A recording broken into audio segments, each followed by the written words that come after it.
വയനാടൻ പ്രളയത്തിൽ കണ്ട കരുതലിൻ്റെ മറ്റൊരു മുഖമാണിത്. ഒരമ്മയും കുഞ്ഞും പ്രളയത്തിൽപ്പെട്ടു പോകുന്ന കാഴ്ചകൾ. തൻ്റെ കുഞ്ഞിന് വേണ്ടി രക്ഷാകവചം ഒരുക്കുകയാണ് ഈ അമ്മ. കനത്ത കുത്തൊഴുക്കാണ്. തൻ്റെ കുഞ്ഞിനെ എങ്ങനെയെങ്കിലും കരയ്ക്കെത്തിക്കാനുള്ള ഭഗീരഥ ശ്രമത്തിലാണ് ഈ അമ്മ. ഒരു വിധത്തിൽ കുഞ്ഞിനെ കരയ്ക്ക് കയറ്റി എന്ന് നമ്മൾ ആശ്വസിക്കുന്നു. കൂടെയുള്ളവർ പോയിട്ടില്ല. അവർ അവിടെ പല സൂചനകളും കൊടുക്കുന്നുണ്ട്. പക്ഷേ ഇനി ആണ് കാത്തിരിക്കുന്ന വലിയ അപകടം.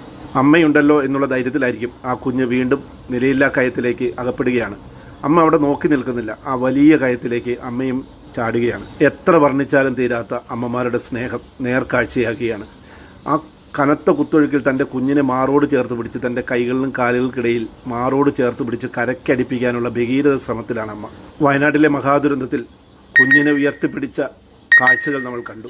മനുഷ്യൻ മാത്രമല്ല, മൃഗങ്ങളും ഈ മാതൃസ്നേഹത്തിൻ്റെ മാതൃകളാകുന്ന നേർക്കാഴ്ചയാണിത്. ഒരു രീതിയിലും വിട്ടുകൊടുക്കാൻ തയ്യാറാവാതെ കുഞ്ഞിനെ മാറോടണച്ച് അമ്മ കരയ്ക്കെത്തിക്കുകയാണ്. കൂടെയുള്ളത് അച്ഛനാവാം. ആ സന്തോഷ പ്രകടനം നോക്കുക. രണ്ടുപേരും ഒന്നിച്ചു വന്ന് 3 പേരും ഒന്നിച്ചു കാട്ടിലേക്ക്. ഒരുപക്ഷെ മനുഷ്യനേക്കാളേറെ മാതൃസ്നേഹത്തിൻ്റെ വലിയൊരു മാതൃകയാണിത്.